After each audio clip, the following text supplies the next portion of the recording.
नमस्कार, आप सभी का स्वागत है खबरें आज तक में। तो आइए आज हम आपको लेकर चलते हैं देश और दुनिया की कुछ तमाम बड़ी खबरों की ओर।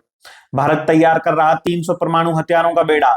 इंडियन नेवी की न्यूक्लियर सबमरीन देख बोले पाकिस्तानी विशेषज्ञ।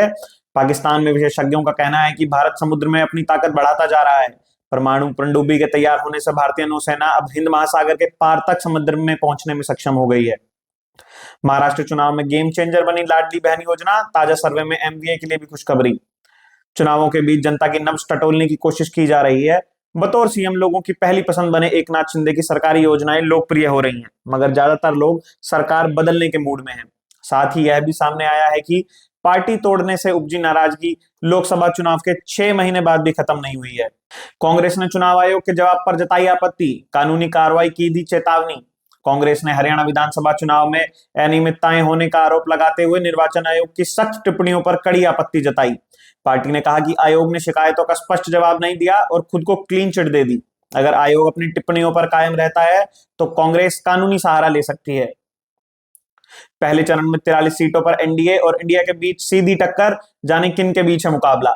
झारखंड विधानसभा चुनाव 2024 के पहले चरण में 43 सीटों के लिए 13 नवंबर को मतदान होगा। प्रमुख मुकाबला एनडीए और इंडिया गठबंधन के बीच होगा। इस चरण में पूर्व सीएम चंपाई सोरेन और कई मंत्रियों की प्रतिष्ठा दांव पर है। बागी उम्मीदवार भी विभिन्न सीटों पर चुनौती दे सकते हैं। पीआईए की नीलामी में पाकिस्तान का बना मजाक। टाटा का हवाला देकर एक्सपर्ट ने लगाई शाहबाज को फटकार। पाकिस्तानी सरकार ने अपनी एयरलाइंस के लिए 85 अरब रुपए की बोली तय की थी, लेकिन प्रक्रिया के दौरान एकमात्र बोलीदार ने केवल 10 अरब रुपए की पेशकश की। टीवी पर चलने वाली बोली के दौरान पाकिस्तान सरकार की जमकर किरकिरी हुई। पाकिस्तानी विशेषज्ञ इसके लिए शाहबाज सरकार को जिम्मेदार ठहरा रहे हैं। डोनाल्ड ट्रंप ने बांग्लादेश के हिंदुओं को लेकर ऐसा क्या कहा जिससे अमेरिकन हिंदू हुए खुश, जाने क्यों कर रहे हैं तारीफ। रिपब्लिकन उम्मीदवार डोनाल्ड ट्रंप ने दिवाली के मौके पर बधाई देते हुए बांग्लादेश में हिंदुओं पर हो रहे अत्याचार का मुद्दा उठाया था।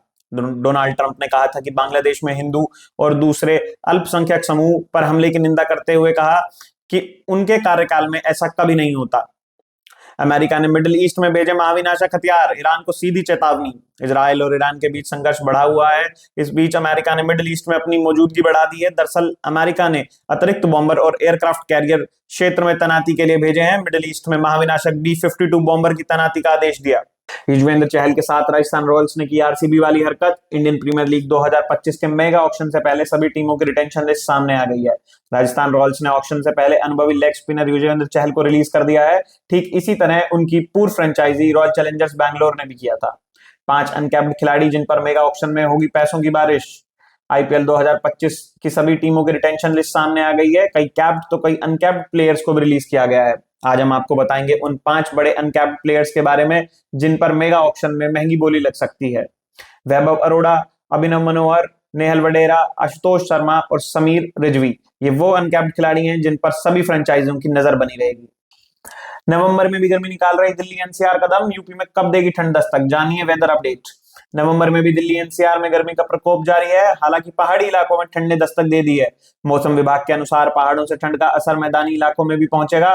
दिल्ली में कल तापमान बढ़ने की संभावना है, जबकि उत्तर प्रदेश में 10 नवंबर के बाद ठंड आने की उम्मीद है। ऐसे ही तमाम देश और दुनिया की बड़ी अपडेट्स जानने के लिए हमारे साथ बने रहें और देखते रहें खबरें आज तक।